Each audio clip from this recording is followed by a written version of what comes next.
Alors, au Secours catholique Véronique Fayet, vous recevez chaque année plus d'1 million de personnes parmi les plus précaires, parmi les plus exclus en France. Comment est-ce que ces personnes-là vivent les inégalités? Ça, c'est la première question. Et puis la deuxième, c'est un peu l'inverse de la question posée à Nicolas Hulot. C'est qu'on connaît la force du Secours catholique et de son engagement auprès des plus fragiles, des plus précaires. On connaît moins le Secours catholique sur les questions écologiques. Alors que vient faire une association de lutte contre la pauvreté sur ce terrain-là?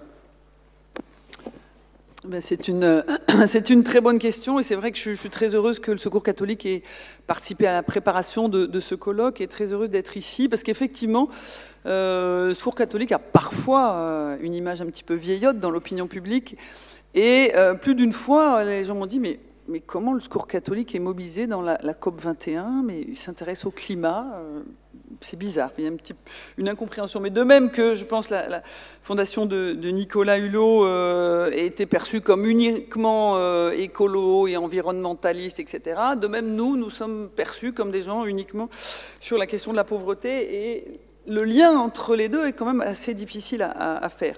Alors je vais dire quelques mots effectivement des inégalités monétaires et de la façon dont les gens les vivent, dont les gens la vivent. D'abord, effectivement, nous recevons 1,5 million de personnes chaque année, donc c'est un échantillon statistique, je pense, assez significatif.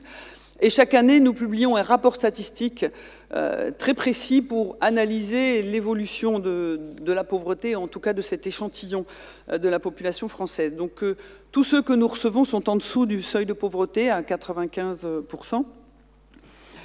Et leur revenu moyen est de 530 €, leur niveau de vie exactement, pour reprendre les termes de l'INSEE, 530 € par personne. Donc on est là dans la grande pauvreté. Et notamment, on a observé que cette grande pauvreté, non seulement elle augmente, notamment depuis la crise de 2008, comme ça a été dit tout à l'heure par la représentante de l'OCDE, mais en plus elle s'installe.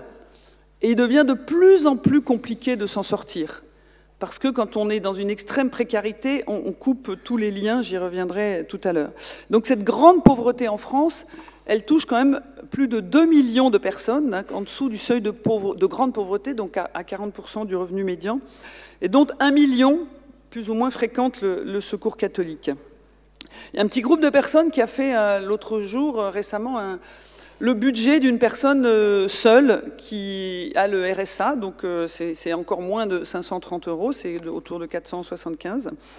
Donc une fois qu'on a payé un petit résiduel de loyer, même si à la location logement il y a souvent un résiduel, l'eau, l'électricité, l'assurance, le téléphone, parce que c'est vital quand on est en difficulté d'avoir un téléphone, toutes les charges fixes, eh bien il reste 58 € par mois pour se nourrir.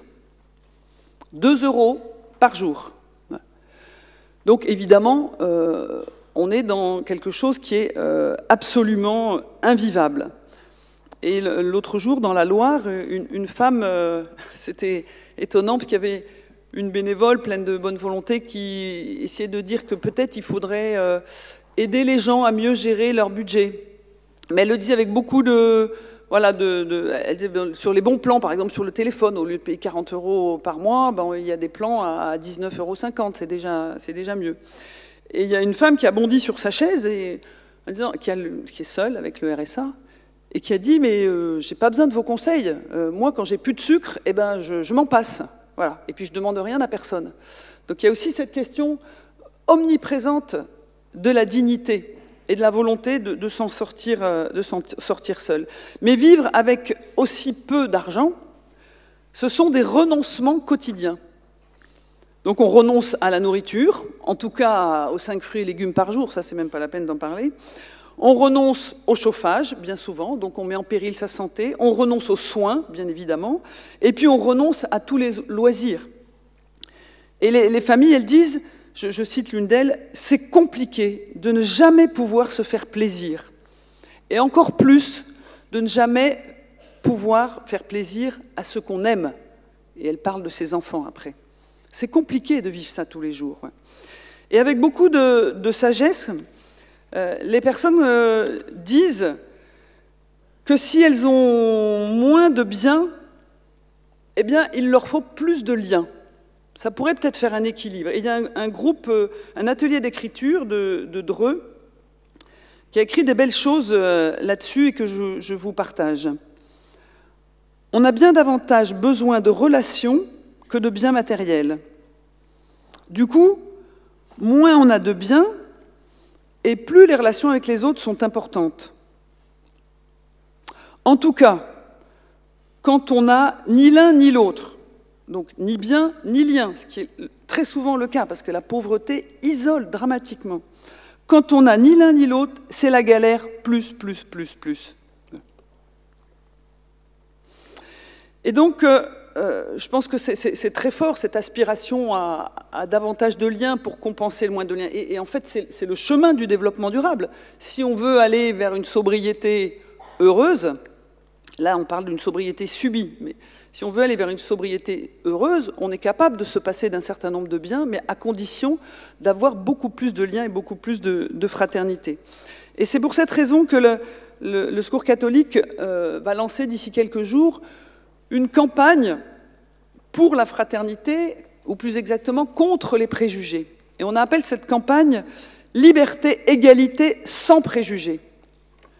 Parce que si vous avez des préjugés, si vous avez un jugement a priori, dans préjugé il y a jugement, si vous avez un jugement a priori sur les personnes, si vous pensez, comme beaucoup de Français, que ce sont des feignants, des fraudeurs et des gens qui ne font pas beaucoup d'efforts, eh bien vous ne pouvez pas créer des liens. Vous ne pouvez pas entrer dans cette fraternité qui est vitale. Et je trouve que ça beau que les gens nous disent mais c'est vital, on peut se passer de certains biens, mais on ne peut pas se passer de relations avec les autres. Dans ce même atelier d'écriture, les gens disent « Je suis d'accord que ce n'est pas seulement ce que l'on a ou ce que l'on n'a pas qui pose problème, mais d'abord ce que l'on n'est pas. Ce qui fait le plus de mal, c'est quand on a l'impression de ne pas exister. Le mépris ou le soupçon, par exemple. Le fait qu'il faut se justifier en permanence. Non seulement t'as rien, mais en plus, on te dit que c'est de ta faute. » Et ça, c'est très fort ancré quand même dans notre inconscient. À nous aussi, je pense qu'on ne peut pas se dédouaner en disant c'est les autres qui ont des préjugés. Nous aussi, nous avons des préjugés sur les pauvres. La preuve, dans une enquête du Crédoc, le baromètre du Crédoc là, de 2015, il y a 2/3 des Français qui pensent que si les chômeurs faisaient des efforts, s'ils cherchaient vraiment du boulot, ils pourraient en trouver. Donc ça, c'est hallucinant. 2 personnes sur 3, ouais. 2 personnes sur 3, 2/3 de l'hémicycle, hein, qui pensent ça, alors qu'il y a entre 6 et 8 millions de personnes en France qui sont sans emploi, ou dans un mauvais emploi, ou dans un emploi dégradé, à mi-temps, à temps partiel, mal payé, etc. Donc malgré cette proximité que l'on a tous avec le chômage, dans notre famille, dans nos amis, dans nos petits-enfants, dans nos enfants, eh bien, 2/3 des Français pensent que, franchement, les chômeurs ne font pas beaucoup d'efforts. Voilà. Donc on voit bien que nul n'est épargné par ces préjugés. Et donc on va vraiment, et on compte sur vous tous pour porter cette campagne, parce que c'est la base. Si on ne combat pas ça, on n'arrivera pas à avoir davantage de fraternité. Et sur cette question des revenus et des personnes très pauvres, puisque dans les personnes que nous contactons, 20% sans aucun revenu. 20% n'ont aucun revenu. Ce sont bien sûr des étrangers en situation irrégulière, mais aussi beaucoup de Français qui n'ont pas accès à leurs droits. Et là, permettez-moi de faire une petite parenthèse sur Calais, parce que j'ai une petite bouffée d'indignation et de colère depuis 2 jours, et il faut que je la partage avec vous, je pense que ça va me faire du bien. Donc à Calais, on nous dit il n'y a plus de migrants, circuler, il n'y a rien à voir. Sauf que Calais est toujours le port le plus proche de l'Angleterre. Je ne sais pas si vous avez remarqué, mais quelles que soient les échéances politiques, ça va pas, ça ne bouge pas, la géographie. Voilà. Et donc nous, on voit revenir beaucoup de migrants et beaucoup de mineurs. Alors on ne sait pas très bien pourquoi, mais dans la vallée de la Roya ou à Calais, il y a énormément de mineurs actuellement et qui n'ont rien, et qui ont besoin de protection, qui ont besoin de soins. Il y a des cas de gale. Et actuellement, nous sommes empêchés de faire notre mission humanitaire. Alors il y a quelques jours, c'était la mairie de Calais qui a déposé une benne à ordures devant notre porte, c'est assez élégant. Heureusement, le tribunal administratif l'a donné tort, a condamné cet abus de droit. Et hier, c'était la police qui était présente, il y avait 4 quarts de CRS devant nos locaux, et il y a eu finalement une interpellation d'une de nos salariés, de 7 mineurs migrants, et de ce qu'ils croyaient être une bénévole. Pas de chance pour eux, c'était une journaliste. Mais bon, donc depuis hier, elle tweet hardiment. Donc la mairie et la police nous empêchent d'accomplir notre mission humanitaire, et empêchent aussi des citoyens. Donc, mais dans quel pays sommes-nous ? Dans quel pays sommes-nous? Est-ce que le délit de solidarité, que l'on croyait soi-disant disparu, est toujours en vigueur? Et donc, nous interpellons vigoureusement les candidats, parce que là, on touche du doigt, effectivement, que ces inégalités, cette peur de l'autre, qu'il soit migrant, qu'il soit étranger, eh bien, elle ébranle la démocratie, et il y a des conflits très violents qui opposent les uns et les autres, ceux qui sont pour, ceux qui veulent accueillir. Et on voit qu'on a une France hospitalière, mais des élus et parfois des pouvoirs publics qui sont à l'opposé de cette solidarité et cette générosité des Français. Voilà, je ferme la parenthèse Calais. Dans un deuxième point, je voulais peut-être donner quelques exemples de ce que l'on mène pour effectivement promouvoir cette égalité écologique et sociale. Alors notre credo, ça ne vous étonnera pas, c'est l'encyclique Laudato Si, qui nous dit bien que tout est lié. Et je trouve qu'il y avait une coïncidence intéressante ces jours-ci, cette année même, dont j'ai pris conscience il y a 2 jours en venant ici, donc pour l'anniversaire du rapport Wresinski au Conseil économique et social, un rapport sur la grande précarité, qui disait « La pauvreté est une violation des droits de l'homme ». C'était quasiment la première fois que c'était exprimé ainsi. Après, le pape l'a aussi beaucoup repris. Mais la pauvreté est une violation des droits de l'homme. Et pour vaincre la pauvreté, il faut une politique globale. Il ne faut pas seulement une politique pour les pauvres et des mesures pour les pauvres. Il faut une politique éducative, une politique culturelle, une politique environnementale. À l'époque, le CESE n'était pas le CESE. Le CESE était le Conseil économique et social, dont la préoccupation de l'environnement n'était pas présente. Donc 1987, le rapport Wresinski sur la grande pauvreté qui dit qu'il faut vraiment avoir une politique très globale parce que tout est lié. Et la même année, le rapport Brundtland, qui est le rapport fondateur du développement durable, et peu de temps après, le sommet de Rio, alors j'ai pas eu le temps d'aller vérifier, je ne sais plus si c'est dans le rapport Brundtland ou au sommet de Rio, que l'éradication de la pauvreté est posée comme une des conditions de base, et une des premières ou deuxièmes conditions de base du développement durable. Donc dès l'origine de cette préoccupation du développement durable, la question de l'éradication de la pauvreté était présente, mais après, pendant des années, on l'a totalement oublié, et on y revient maintenant. Donc c'est vrai que c'est une grande injustice qui est faite en permanence aux pauvres, qui ont la plus faible empreinte carbone, qui sont champions de la sobriété. Alors elle n'est pas forcément heureuse parce qu'elle est plutôt subie et contrainte. Ils sont champions de l'économie circulaire, on le voit dans les pays du Sud, cette capacité à tout recycler, à tout réutiliser est absolument incroyable, cette ingéniosité est incroyable. Moi, je l'ai vu aussi de manière très bouleversante avec une femme qui un jour racontait que quand elle allait dans des vestiaires, peut-être que c'était au Secours catholique, c'était il y a assez longtemps, et qu'on lui donnait des pulls pour ses enfants, eh bien en fait, elle les détricotait, elle les retricotait. D'une part parce que c'était pas ce qu'elle voulait, c'était pas la bonne taille, etc. Mais par souci de dignité aussi, pour dire à ses enfants, c'est moi qui l'ai fait ton pull. Voilà. Donc l'économie circulaire, le recyclage, les pauvres, ils savent très bien ce que c'est. Et en même temps, ils sont les premières victimes des catastrophes écologiques, des inondations, que ce soit en Louisiane ou que ce soit au Bangladesh, de la progression de la désertification du Sahel, etc. Et au cœur du problème, au fond, est-ce qu'il n'y a pas la question du déficit démocratique? Et ça encore, c'est très présent dans Laudato Si, au paragraphe numéro 49, qui pour moi est un des plus importants de l'encyclique. Je ne vous le relis pas. Il se termine, vous vous souvenez, par nous devons écouter tant la clameur de la terre que la clameur des pauvres.